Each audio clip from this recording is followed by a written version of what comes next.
kuambia chama cha UDA, keep off affairs za chama cha Jubilee.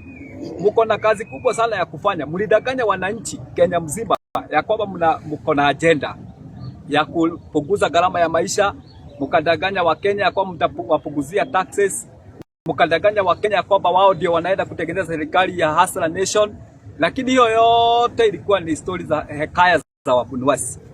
Nyinyi mko na kazi ya kufanya. Endeni kule mtimizie Wakenya kazi yenye wanastahili kuona ukifanya. Muachane na chama cha Jubilee.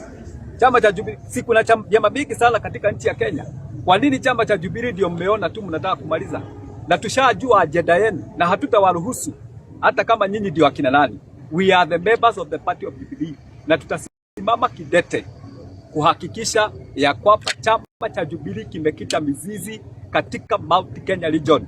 Tunawajua ya kwamba mnataka kuona ya kwamba Mount Kenya haina chama. Na tumewauliza mara nyingi na leo niwaulize kabla tuende NDC. Tumeona kule Nyanza wako na chama cha ODM.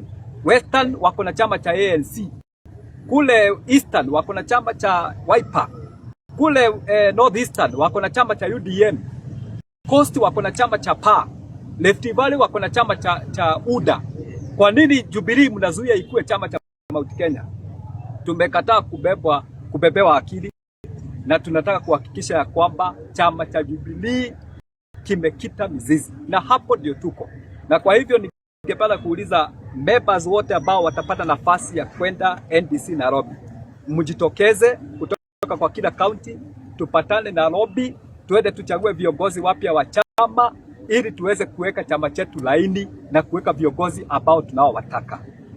Ningependa kumalizia kusema hivi, kuna wale ambao wametumwa katika counties kuandikisha majina ya kuambia watu ati wanawapeleka NDC. Mjue hii ni a special national delegate convention ambayo iko na limited number ya wale ambao wataattend. Kwa hivyo wale ambao mnaandikisha watu mashinani mkiwaambia mnawapeleka Nairobi, muwalipe mapema kabla mada ifike. Na wewe utaandikishwa kwa hiyo majina, hakikisha jina yako imeandikwa na umelipwa, kwa sababu unaweza jikuta uko stranded Nairobi, maana sisi hatutambui wale ambao wanaandikisha majina mengine kule nje.